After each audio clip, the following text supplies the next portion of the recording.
Alright guys, in this video you're going to see that I tried to do a little how-to video, but I really didn't have the equipment to hold my camera well at the time, and it was pretty busy. It was ridiculously hot outside, and my kids outside and just things going on, so I didn't really have time to prepare. But I still think this, I'm going to put it up. I still think this video was good enough to get the gist of how to install these drop forks. If you've messed with any suspension on typically most late 80s, early 90s, or 90s and early 2000 Hondas, are pretty much all the same or really close.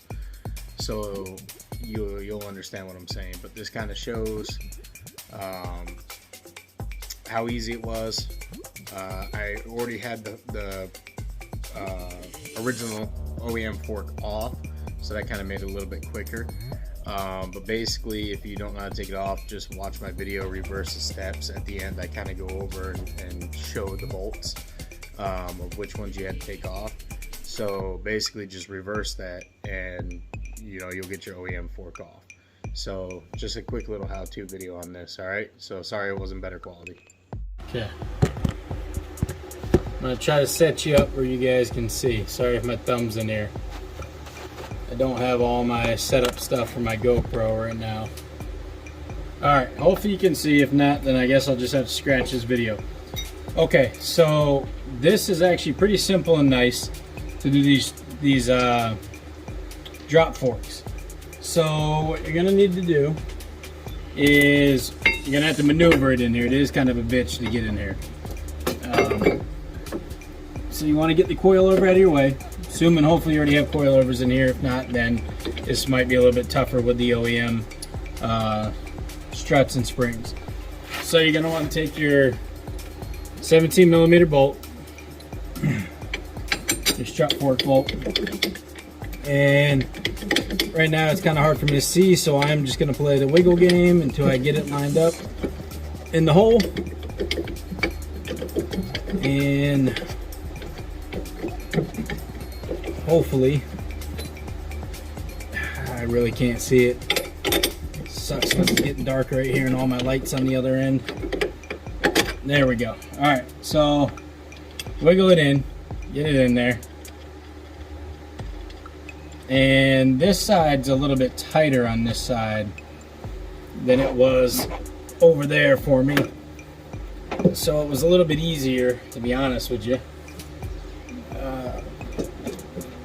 So you're going to want to push this down in there. There you go. You want to line it up in there. And of course you could probably spray it with some lube. Do something with it. Make it a little bit easier. Alright, I got the nut on there. Haven't tightened it yet. I'll do that afterwards. And you're going to want to jack up right below the ball joint. I'm running with really limited space too, guys, because it's over towards the corner of my garage. So sorry, doing these videos with two cars in there is kind of pain in the ass. So what you just heard there was the springs, where I was explaining in the other video how the springs are loose. So you're gonna want to bang this around. Basically, we're just gonna loosen it in there, set it just right, and then it should pop in there as I'm going up. Yep, see? Now it's in there completely. So I just used the jack on the bottom, right next to the ball joint. Don't put it on the ball joint, but just right next to there. And now, of course, I would be having trouble finding the 14mm bolt. Nope, there we go now. So now we're going to want to thread that through. Start it by hand.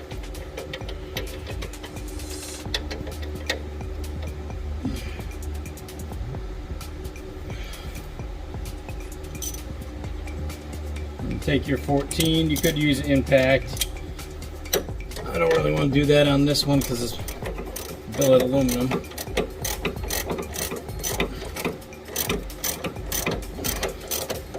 We're just going to tighten this sucker.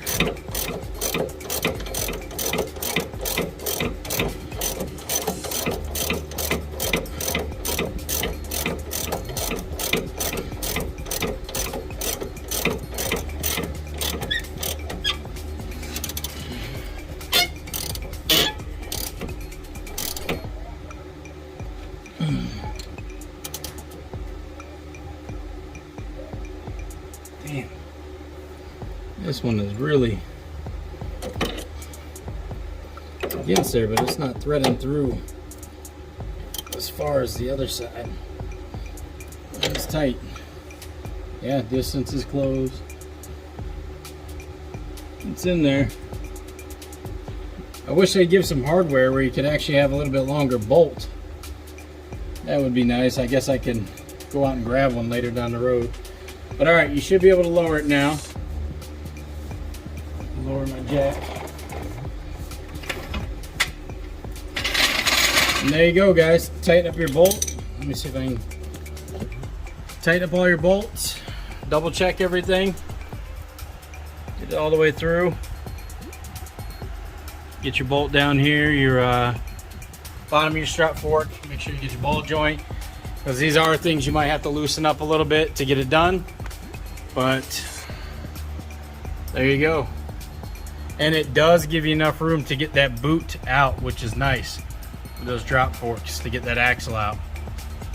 So MPC, guys, check them out. Drop forks pretty sweet.